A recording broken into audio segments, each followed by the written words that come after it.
Yeah, welcome everybody also from my side to this dVET webinar on cost-benefit considerations for companies engaging in dVET, lessons learned and approaches. So let's have a look at the agenda for today. I will start off by asking the fundamental question why we should even think about this topic. And I will give you some intuition on the theory and also a simple model on how to calculate costs and benefits. I will then show you some existing evidence from the German-speaking countries, give there some important hints, and also show you some surprising differences between the dVET member countries. Then we will go to having a look at the methods that can be used and also the different requirements of those methods. And again, give some examples. And then the highlight will be, as Ingrid already mentioned, 2 interviews with projects that we accompanied in their journey and how to find out if a cost-benefit analysis or study would be the right way to go. In the end, I will show you, as Ingrid also already mentioned, the resources that we have put together during the years on this topic, and also the support that we can offer you, because it's nice to have a webinar, but then how do you get in concrete action? And I will tell you how that could work. I'm really happy that so many of you joined us today. And as you might see, I'm very excited about the topic, but I also want to get you excited about the topic. And I really hope that what we will discuss today will also be useful for your daily work.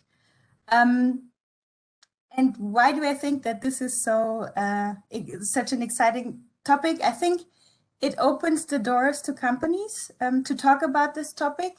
And this is really the most important thing in dVET, to be able to talk with companies and catch their interest in working with us and making VET programs more relevant. And I think that's a goal that we all have in common. You heard that the dVET is a joint initiative of the German-speaking countries. And so I wanted to start with a German saying that most probably also exists in other countries or in other languages, and it says time is or time equals money. And this saying should be like a common thread for this webinar today, because on the one hand, the business sector as the main actor in dVET thinks and operates in terms of costs or time invested in every decision they make. And on the other hand, our goal for you as participants is that the time that you invest today in this webinar will also convert into a benefit later on. What you see here in this pie chart are the results of a survey that we have been conducting on our website since last summer. And we basically asked the visitors of the website what they think is the main reason for companies not to engage in training in their country or in their context. And we see here that the results are quite clear because it says that 70% of the people who answered say that it's an unfavorable cost-benefit ratio. That's the reason for companies not to engage in training. We were actually a bit surprised how clear this was and took this as an additional motivation to make this webinar today. I think I would go on then to motivate the topic again and go back to this, speaking the business language. I think this is really the biggest challenge that we have when we want to implement dual VET programs or projects to convince the business sector to engage. And to do so, we need to better understand how the business sector thinks and how they operate. And typically, and I think that's true for all companies all over the world, being in the formal or in the informal sector, they are all for-profit organizations, no?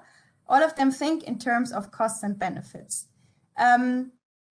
And what, as I already mentioned, what happens when we talk about vocational education and training is that the business sector sees the costs, but it's harder to imagine what the benefits could look like. No, they are often invisible or intangible, like, for example, improved company image. That's nothing that pays my bills in the end. So that's hard to imagine sometimes, no? And it's nothing that companies can put into their calculations. So that will be hard to convince them with that. And something that is very often overlooked is the productive contribution that the apprentices make during their time in the company. And with time and learning, this productive contribution, so the work that they are doing in the company, will grow. So the benefits will also grow. And therefore, visualizing costs and benefits, and this is what cost-benefit studies or analysis basically do, will help companies to better understand the costs and also the benefits that are connected to an engagement in dVET, not only in the short, but also in the long run. And another important aspect is that it does not only allow to evaluate that, but also to compare it with alternative investments.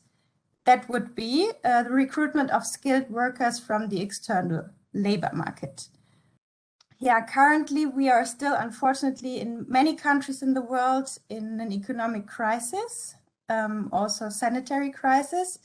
And particularly in those times of crisis, it's very, very important to talk about those topics, because particularly now companies are cost sensitive because they have to. And instruments like cost-benefit analysis are very relevant. And I think it's not randomly that the two processes that we accompanied over the last 2 years popped up now in those times of crisis. Yeah, because it's now more important than ever. Apart from the reasons that I mentioned before, cost-benefit analysis are the basis for evidence-based decision-making. And no matter which approach we take, collecting credible and real data from your own context will be the basis to identify the parameters in the system that need to be changed in order to create a beneficial system for all stakeholders. Let me now show you this illustration, which shows the development of costs and benefits by apprentices over time, during and also after the apprenticeship. And what you see is that there is a turning point, the so-called break-even point, where the benefits exceed the costs. And in this picture, this happens already during the apprenticeship. However, how this concrete picture looks like in your context may be very different. This depends, for example, on the concrete occupation that you are looking at, and also on the duration that the apprenticeship has. If it's very short, for example, it's not likely that the apprentice will already be very productive as to make up for all the costs they produced, let's say. So again, this is very general and exemplary illustration, and the only way to find out how it looks like for your context is to collect your own data, basically. In the next slide, we will see some more details and an intuitive model that's behind the cost-benefit studies that are a tradition in the countries that have a dual-VAT system, particularly in Germany and Switzerland. And no worries, I'm not going to bore you with any details on how the calculations go. I just want to give you the intuition. So what you see on this slide are two different balances, which represent the short run on the left and the long run on the right. It's not important in which the direction goes of the balance in the left. That's also just an example. But let's start with the benefits, because that's the less obvious and less intuitive thing, and also the more complex thing to understand. The measurable benefits basically consist of the skilled work that the apprentices are doing during their time in the company, multiplied by their productivity, multiplied by the salary of a skilled worker, because it's skilled work that they are doing. And here the productivity refers to the relative productivity of the apprentice compared to a skilled worker, no? Because the apprentice is not yet so productive as the skilled worker. The goal is that one day the apprentice will be a fully productive skilled worker, but that's not yet the case during the apprenticeship. And on the cost side, we have things like machinery, tools, learning material. Then we have the salaries of in-company trainers. That's often a very big part. And also the apprentice's salary, at least in our countries, in the German-speaking countries, that's the biggest block of costs, but that may look completely different in other contexts. Yeah, so what we do then is we subtract the costs from the benefits, and either we have a positive or a negative result in the short run, so until the end of the apprenticeship. In the long run, you then see on the right that there is another and very important benefit, actually. That's the reduced hiring costs. So when you have apprentices, and we already talked about them, no? What happens when they get poached away? You have apprentices and are able to keep them after the apprenticeship, no? So you produced, let's say, in-house your own skilled workers, and you will not have to recruit or retrain workers from the external labor market. And very often, those skilled workers on the external labor market are not so easy to find. That's why producing your own apprentices or producing your own skilled workers can save you a lot of money. And those reduced hiring costs might make the investment then beneficial when the company takes a longer perspective. So I would then go on and show you the promised evidence.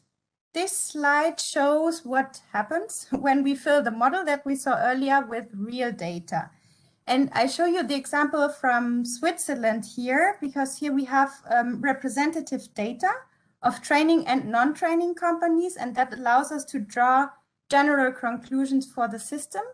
And with this data, I can also show you some important relationships that I would like to show you later on.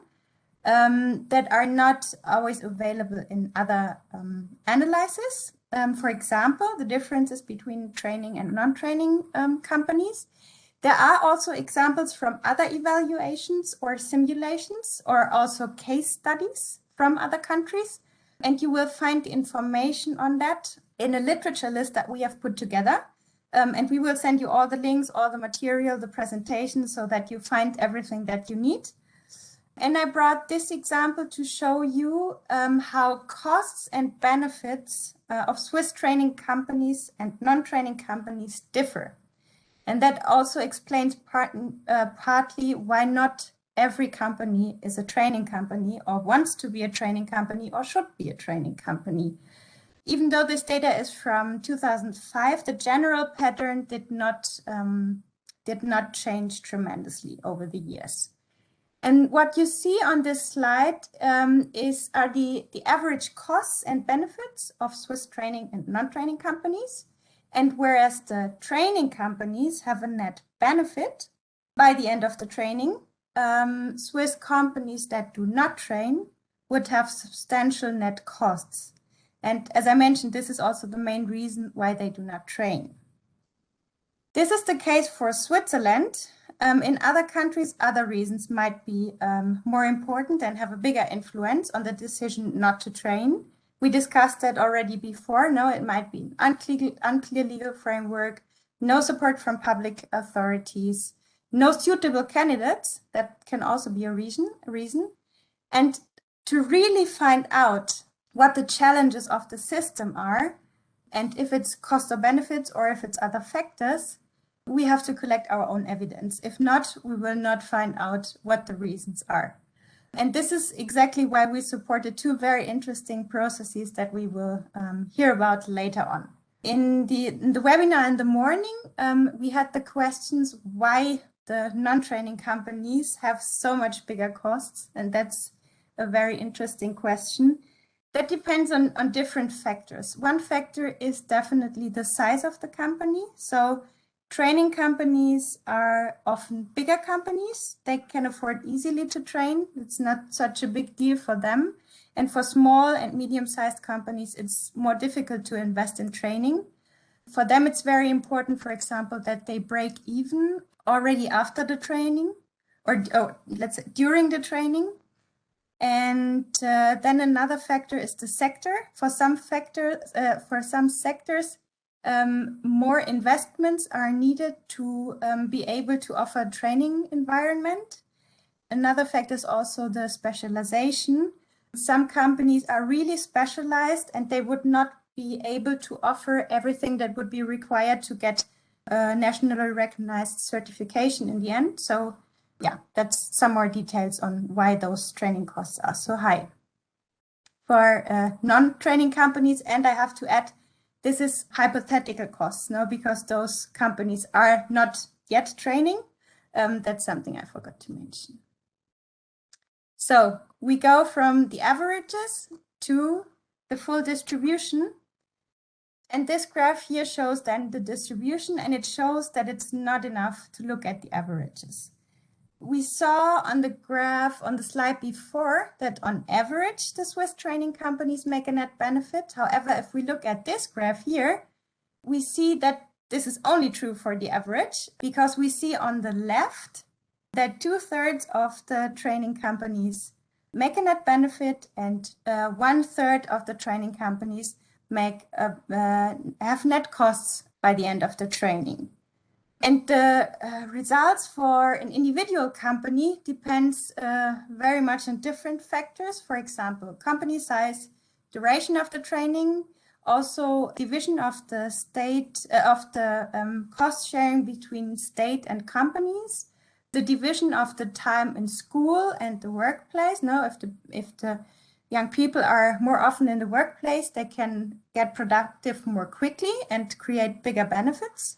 Also on the qualification of the trainers. If the trainers have a good qualification, they can boost the productivity of the apprentices. That was a very interesting discussion that we had in the morning. No, do in-company trainers give a value added or not?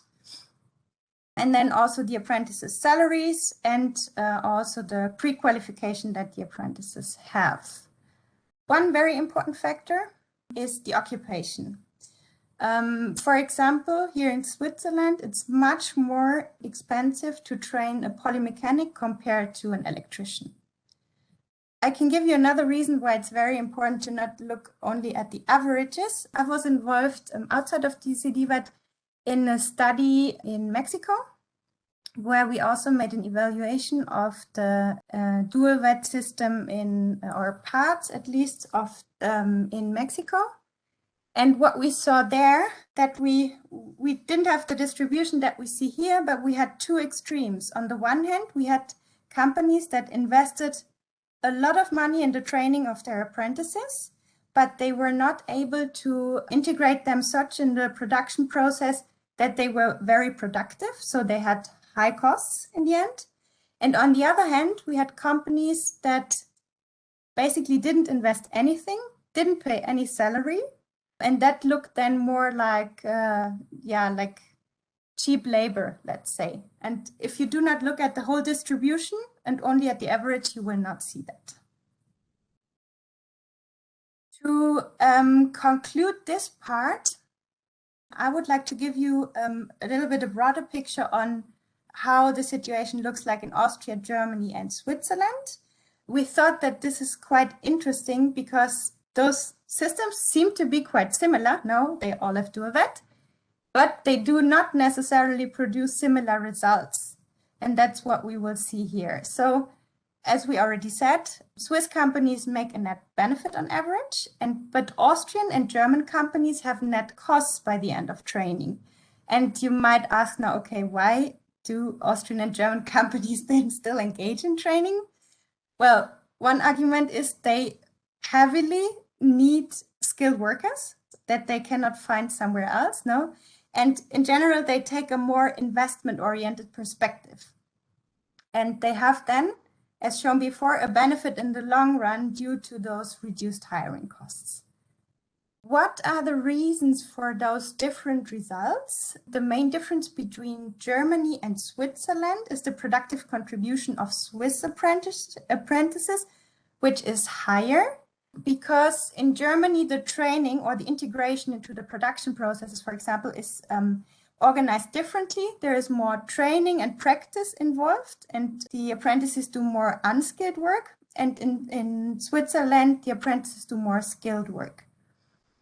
The main difference between Austria and Switzerland are wages. This is quite surprising because you may know that in Switzerland, the wages are in general higher than in many other countries. But for apprentices, the opposite is true. Austrian apprentices are paid better than Swiss apprentices. And now you might ask yourself, okay, and why is this important for me? Now all this evidence from the German-speaking countries. This is basically to show you that there are different factors that influence the costs and benefits of dual VET. And it also shows that you should probably collect, I said it several times, but I really want to encourage you that you should collect your own evidence in your context and then negotiate also and use this evidence to negotiate with the public sector based on evidence and facts. That's always easier than having anecdotal evidence, but if you present facts and figures, that often makes things easier. So on this slide, you see the different types of cost and benefit studies. I already mentioned them before, and also the requirements that they have. I think that's very interesting now to see also, is this really feasible to implement somewhere else? Basically, there are evaluation studies and simulation studies. And of the evaluation studies, there are, let's say, two different kinds. One kind is based on the methodology that is used in Germany and Switzerland, but then the questionnaire that you use, the extensive questionnaire for companies, that obviously has to be adapted very much to the context, and that's a lot of work to do that, but necessary to get meaningful results. And what this gives you is it provides a precise picture of actual costs and benefits of the existing programs that you have. There are also other adapted methodologies, or let's say more simplified methodologies that use less detailed questionnaires, for example. This is sometimes a problem because the results will, in the best case, be less precise, but in the worst case, be inaccurate. And when you want to draw conclusions, for example, for policy making, make recommendations, then the risk is that the results will be misleading or that you draw wrong conclusion and implement wrong things. For example, if you forget important cost factors, let's say you buy a machine and you forget that there are licenses every year coming up, no? That would ruin companies in the end. And that's also true then for if you forget important cost components in the cost benefit calculation for apprenticeship training. There are some evaluation studies, you find them in the literature list. For example, Chile, there has been published something. So also from other contexts, also Singapore, you find all the references in the literature list. Then there are simulation studies. They have a shorter questionnaire for companies, basically asking about the hiring costs. And those simulation studies use a mixture of data from local contexts where it is available, that's not always available. And then it also takes assumptions from the dual VET countries. So for example, the productivity of apprentices, that's something that you do not easily get. For example, when you want to simulate if it would make sense to introduce dual VET in an occupation or in a sector for different occupations, then you do not yet have this data on the productivity. Then you can take the data from, for example, Switzerland, and then simulate what would happen if you would introduce that. There are also some examples, and you find them as well in the literature lists. The third option, and this is suitable when your project started, but you do not yet have graduates of a dual VET program, for example, but still want to know how those costs and benefits could evolve to get at least an idea how this could look like. And there is a very interesting example from Nepal. And for more details, we have put together a comprehensive document on this topic, where you can find more information on the methods, requirements, steps you can take for those different studies or analysis, and also alternatives, because it's not always suitable to make a cost-benefit analysis. I'm really happy to have Lilian and Christina here today from Moldova. So my first question goes to Lilian. You have been working now in dVET in Moldova for some time and have been involved in the implementation. Could you perhaps tell us briefly why you got interested in cost-benefit considerations for companies involved in dVET in Moldova? Okay, first of all, hi everybody. Hello everybody. And Katarina, thank you for inviting me. Yes, with all this going around, it is always good to meet you. So thanks you for having me today. Yes, talking about our project, a little bit of background. Back in 2018, it was it was the dVET. It was formalized in the Republic of Moldova by having a government decision that regulates all this relationship between the mine actors involved. And from that moment, we were thinking how to at least we have a pilot developed. Like we have some companies, around 70 companies at that moment that were involved in dVET, and we were thinking how to scale up, how to develop that pilot in order to have more companies that would join the dVET. And what we were thinking at that moment, that we have to run an larger awareness raising campaign for that would target the CEO of the company, the decision makers of the private sector. And the first step would have been this awareness raising and sensitization, literacy and education about what dVET actually means, and what are what is the structure, and who is involved, and which who have the responsibility or another. And yes, this would have been the first step, like awareness raising, and the second step would have been the marketing side of and how can we attract them? How can we offer them, let's say, to jump in? And we were thinking about developing. It was like in the period of pandemics. In that period, when everyone was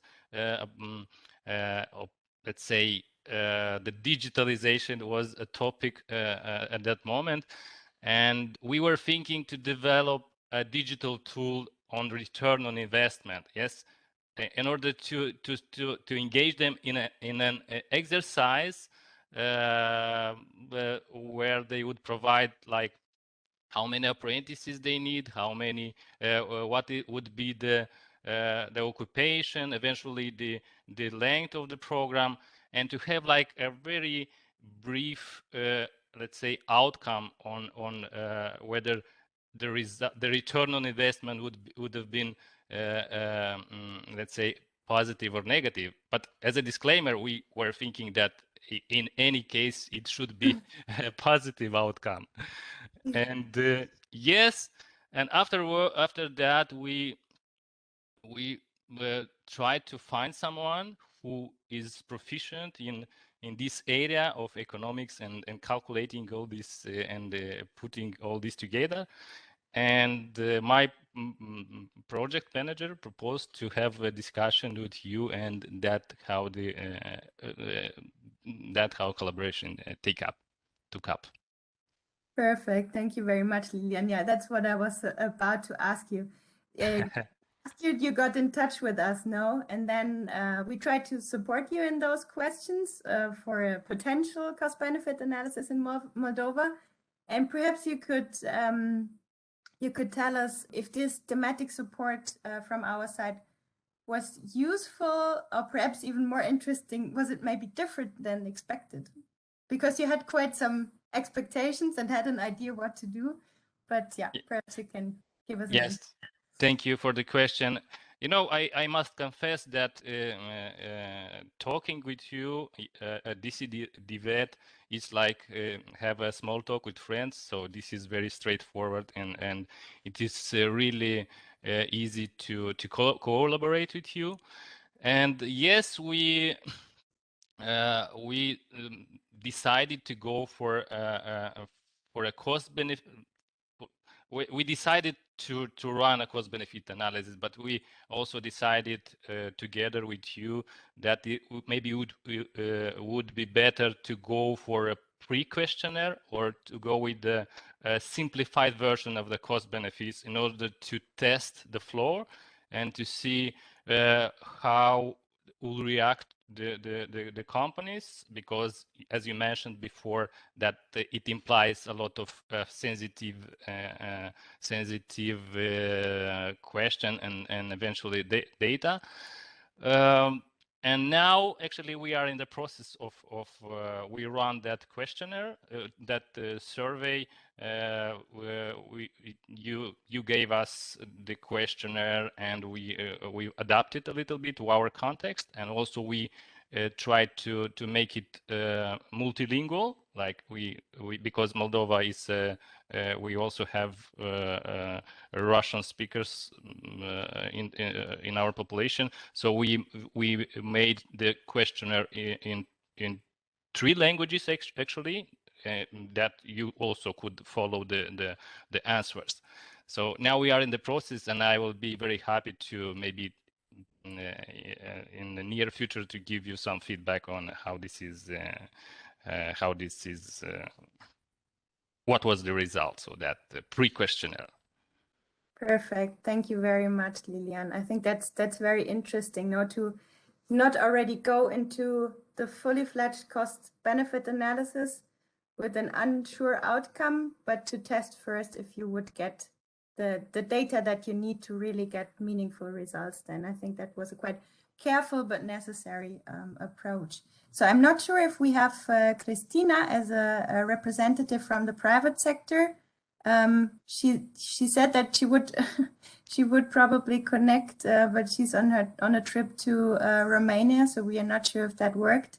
But I think in general it's quite interesting that in this case the chamber was really keen on getting this evidence on costs and benefits, to also not only to motivate companies but also to talk with the public sector about those issues, and also to negotiate with them.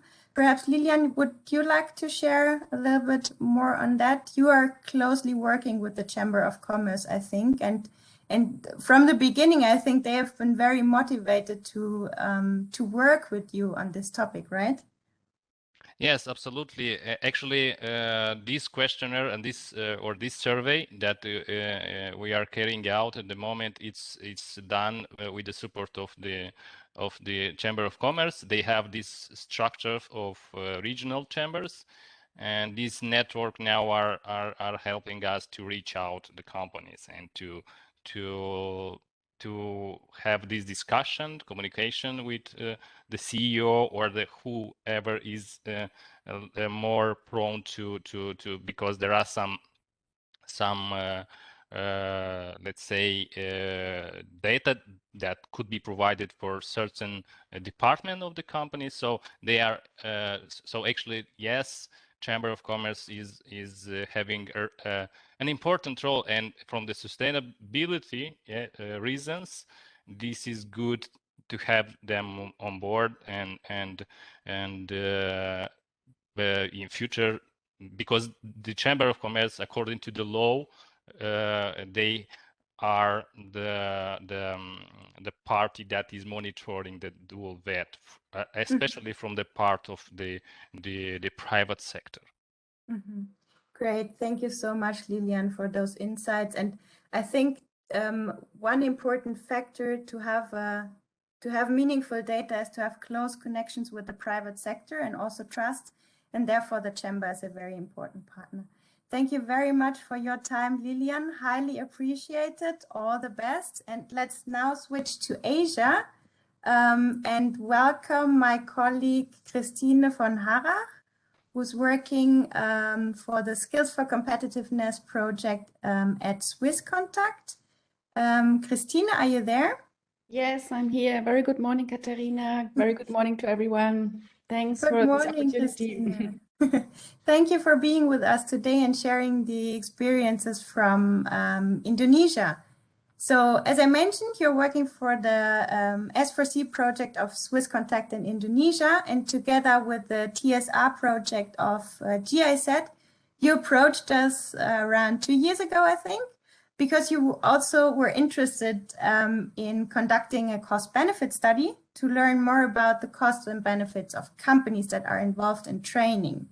Could you perhaps explain why you wanted to jointly with GIZ and other stakeholders conduct a cost-benefit study in Indonesia?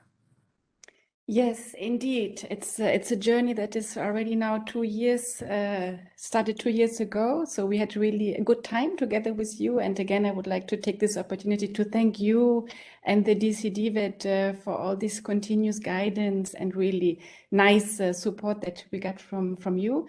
Us, when I speak us, that's then the GIZ project and S4C, the SwissContact Skills for Competitiveness project. We embarked together in this journey because, yeah, we have a common interest. Both projects are aiming at strengthening the vet system in Indonesia and also at the same time supporting increased engagement of the private sector. So aiming structured internships in Indonesia. So for us, it was then clear if we join forces, we will then have a stronger voice in the collaboration with our stakeholders. The stakeholders are from the government, the Ministry of Industry, as well as also we work very closely with the Chamber of Commerce in Indonesia. Before we engaged together with you, we had already some joint activities together. We worked on in-company training, so I can just follow up also on the discussion that happened in the chat. So we are working on in-company trainers, and we believe that it's a very strong tool to actually do, and it really contributes to an increased and an improved internship program. At least that's our experience in Indonesia. Yeah, we did this already together, and as a follow-up of this impact study of in-company trainers, we took then the phone together with GIZ and asked now your guidance. How can we understand under which conditions structured internships can be better implemented in Indonesia, and then to be actually more beneficial for companies? We were believing that they're beneficial for companies, but we didn't have the right approach, the right data, the right information to inform companies that they're actually beneficial. So the result of this study should then help us to convince more companies to join in company trainings and yeah, to help us also with more marketing tools to really get these companies on board. So that was our idea 2 years ago. Perfect. Thank you, Christine. And well, when you approached us, you did not yet know that working with dVET would be so complicated and so long. What happened? No, it's not complicated. It's a process, and I think back at that time we thought, yeah, things could maybe be a bit faster. That within a couple of months we would have some results. But yeah, we realized that these really good things don't really happen overnight, and that an in-depth process was really required. And I have to say, also together with the colleagues. we don't really regret that we didn't aim for quick wins, but rather aiming systematic changes. And this is what we are seeing now, that with all the guidance that we received from you, we are really more into evidences and are slowly aiming now for systematic changes. And that started with you 2 years ago, and Professor Walter, who showed us that, who explained us that the cost benefit is a resource-intensive activity and also complicated. And if it's not rightly done, then we might get information that cannot be used by the projects, but also not by the stakeholders. So we didn't really want to engage resources, maybe waste resources, and then it can not really be used. So that was one of the considerations that we realized, and we were also then grateful for this guidance, that not to rush with any cost benefit analysis, but then to go one step back with a baseline study and to understand first what is the general willingness of companies to share? You also said earlier that companies have to share sensitive information, and